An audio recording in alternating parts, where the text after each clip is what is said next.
Hello friends, help coaching centre मित्र आप सभी का स्वागत है। दोस्तों आप लोग कैसे, उम्मीद करते हैं आप लोग अच्छे होंगे। तो मित्र आपको बता देते हैं, आप सबके समक्ष लेकर उपस्थित है थॉर्नडाइक का सिद्धांत, जो सीटेट हर एक पेपर में पूछा जाने वाला क्वेश्चन। यहाँ से 1 नंबर 2 नंबर का क्वेश्चन उठाया जाता है मित्र, याद रखिएगा। तो आपको बता देते हैं, सभी शिक्षक भर्ती के लिए Thorndike very most important person माने जाते हैं, वेरी मोस्ट इम्पॉर्टेंट मनोवैज्ञानिक माने जाते हैं। तो मित्र आपको बताएंगे कि थॉर्नडाइक का सिद्धांत क्या है, क्या क्या सिद्धांत इन्होंने दिया है। ठीक है, आगे चलते हैं, हम एक एक इनके पॉइंट को, इनके थ्योरी को देखते हैं, किस पे प्रयोग किया था इन्होंने। ठीक है, तो आप सबके समझ कुछ इमेजेस दिख रहे हैं, इमेज दिख रहे हैं, बिल्ली दिख रहा है, चूहा दिख रहा है, उसके बाद ठीक है आपको दिख रहा है एक जाल दिख रहा है। ठीक है, तो आप लोग लास्ट सेशन तक बने रहिएगा, बहुत ही ज़बरदस्त सेशन होने वाला है। चलिए आगे देखते हैं, आगे आप सबके समझ थॉर्नडाइक का सिद्धांत। तो मित्र आप सबके समझ थॉर्नडाइक का सिद्धांत तो आपके समझ दिख रहा है। तो आपको बता देता है थॉर्नडाइक का सिद्धांत मित्र हमको बताना है, किसका सिद्धांत बताना है, थॉर्नडाइक का सिद्धांत। चलिए तो आपको बता, थॉर्नडाइक ने कौन सा सिद्धांत दिया मित्र, याद रखिएगा, प्रतिनियम भूल का सिद्धांत किसने दिया है, थॉर्नडाइक ने दिया है। वेरी मोस्ट इंपॉर्टेंट, यहाँ से 1 नंबर का पूछा जाता है मित्र, याद रखिएगा। प्रयास एवं त्रुटि का सिद्धांत किसने दिया है, थॉर्नडाइक महोदय ने दिया है। ठीक, अगला पॉइंट है, इन्होंने प्रथम शैक्षिक मनोवैज्ञानिक कहा जाता है, इन्हें प्रथम शैक्षिक मनोवैज्ञानिक कहा जाता है। वेरी मोस्ट इंपॉर्टेंट पॉइंट, याद रखिएगा, प्रथम शैक्षिक मनोवैज्ञानिक किसे कहा जाता है, थॉर्नडाइक महोदय को कहा जाता है, याद रखिए। चलिए अगला पॉइंट देखा, अधिगम के सबसे पहले नियम थॉर्नडाइक महोदय ने दिया था, याद रखिएगा मित्र। अधिगम का सबसे पहले नियम किसने दिया था, थॉर्नडाइक महोदय ने अधिगम का सबसे पहले नियम दिया था, याद रखिए। चलिए नेक्स्ट पॉइंट है, थॉर्नडाइक ने अपने प्रयोग में चूहे तथा बिल्ली का प्रयोग किया था। मित्र आपको बता देते, चूहा तथा बिल्ली का प्रयोग किया था, जस्ट हमने अभी बताया था, देखिए इमेजेज में दिखाया था। यहाँ पे देखिए मित्र, चूहा यहाँ पे है, बिल्ली यहाँ पे। तो चूहा और बिल्ली पर प्रयोग किया था, किसने किया था मित्र, थॉर्नडाइक महोदय ने किस पे किए थे, चूहा और बिल्ली पर प्रयोग किए थे, याद रखिएगा। पूछा जाता है चूहा और बिल्ली पर प्रयोग किसने किया था, तो थॉर्नडाइक महोदय ने चूहा और बिल्ली पर प्रयोग किया था। चलिए नेक्स्ट पॉइंट की तरफ चलते हैं। तो आपको बता देते, इनके पुस्तक भी पूछे जाते हैं, याद रखिएगा इनके पुस्तक कौन कौन से। तो आपको पहला पुस्तक बता दें, एजुकेशन साइकोलॉजी, पहला पुस्तक इनका होता है। दूसरा पुस्तक है एनिमल इंटेलिजेंस, दूसरा पुस्तक है। उसके बाद द साइकोलॉजी ऑफ लर्निंग, इनका तीसरा पुस्तक है। याद रखिएगा 3 पुस्तक वेरी मोस्ट इंपॉर्टेंट किसके है, थॉर्नडाइक महोदय के, education psychology, animal intelligence, the psychology of learning. तो 3 पुस्तक किसको याद रखिएगा मित्र, बहुत ही इंपॉर्टेंट।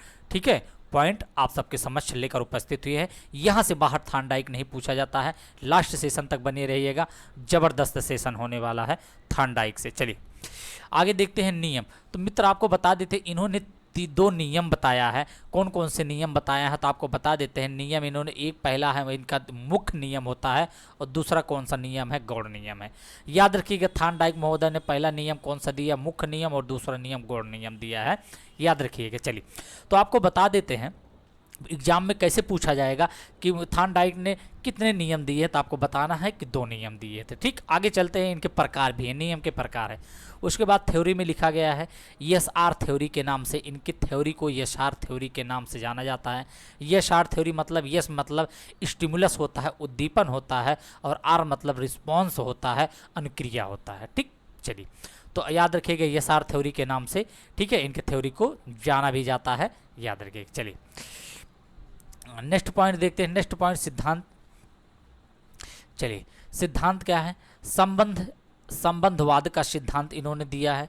दूसरा है प्रतिनियम भूल का सिद्धांत दिया है। इनके सिद्धांत वेरी मोस्ट इंपॉर्टेंट सिद्धांत होते हैं मित्र, याद रखिएगा। संबंधवाद का सिद्धांत, प्रतिनियम भूल का सिद्धांत, प्रयास एवं त्रुटि का सिद्धांत, उद्दीपन एवं अनुक्रिया का सिद्धांत, समायोजनवादी का सिद्धांत। वेरी मोस्ट इंपॉर्टेंट इनके इतने जो सिद्धांत दिया गया है, वेरी मोस्ट सिद्धांत है, याद रखिएगा। यहाँ से 1 नंबर का पूछा जाता है, हर एक सीटेट के एग्जाम में पूछा जाता है मित्र, क्योंकि आपको भूलना नहीं है, याद रखना है। चलिए आगे देखते हैं, आगे पॉइंट में क्या लिखा गया है।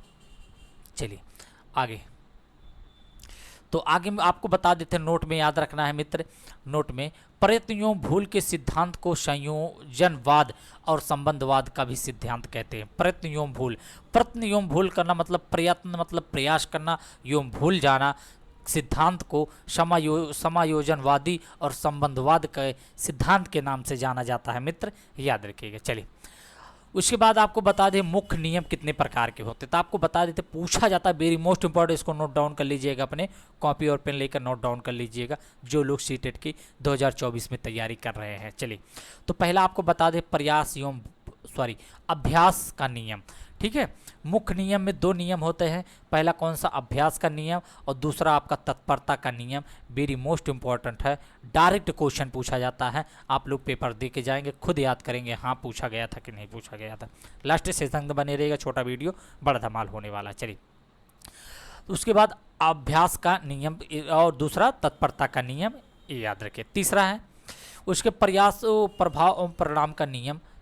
ठीक है, प्रभाव एवं परिणाम का नियम। चलिए आगे देखते हैं।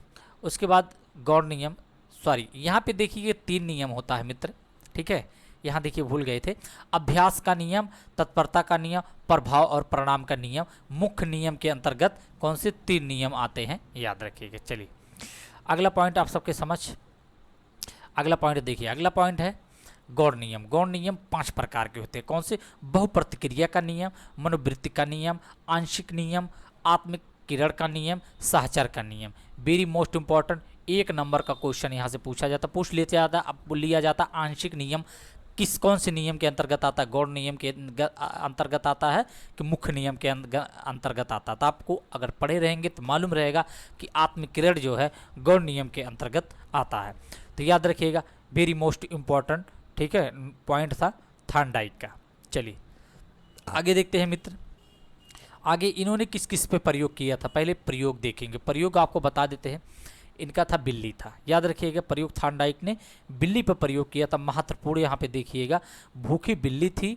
ठीक है, अमृत, यहाँ भूखी बिल्ली थी, अमृत यहाँ पे बिल्ली नहीं थी, यहाँ पे मृत मछली था, मछली। ठीक है, भूखी बिल्ली थी। ठीक है, भूखी बिल्ली थी और क्या था, मृत मछली थी, याद रखिएगा, ये मृत चूहा था। चलिए अब देखिए नोट में पॉइंट में पढ़ते हैं प्रयोग। कई बार भूखी बिल्ली पिंजड़े में अनेक क्रिया करती है। ठीक, कई बार जब, ठीक है, आपको बताते हैं प्रयोग कैसे करते थे। तो कई बार जब बिल्ली को पिंजड़े में बंद कर दिया जाता था, तो कई बार भूखी जब बिल्ली थी पिंजड़े में, देखिए उछल पुछल दौड़ना कूदना लगाए रहती थी, अचानक लीवर पर पंजा मारा और लक्ष्य को प्राप्त किया। जब थॉर्नडाइक महोदय ने, ठीक है, भूखी बिल्ली को पिंजड़े में बंद कर दिया था, उसके समक्ष एक क्या, मृत मछली उस पिंजड़े में बाहर रख दिया गया था।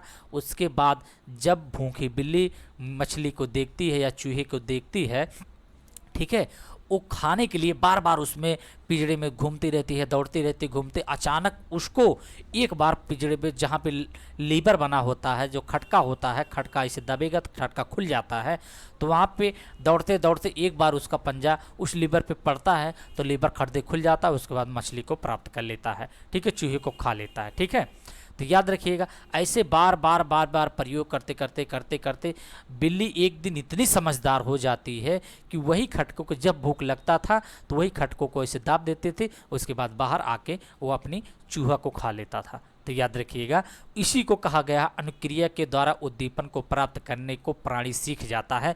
मतलब जब इंसान क्रिया करता है, ठीक है, जब लक्ष्य को पा जाता है, उसी को उद्दीपन कहा जाता है, उद्दीपन कहा जाता है, याद रखिएगा। चलिए बार बार प्रयास, इसी को प्रयत्न भूल का सिद्धांत कहते हैं मित्र, याद रखिएगा। चलिए नेक्स्ट देखते हैं। नेक्स्ट, कक्षा में उपयोगिता, मतलब कक्षा में इसको प्रश्न बच्चों में कैसे प्रयोग करवाया जाए।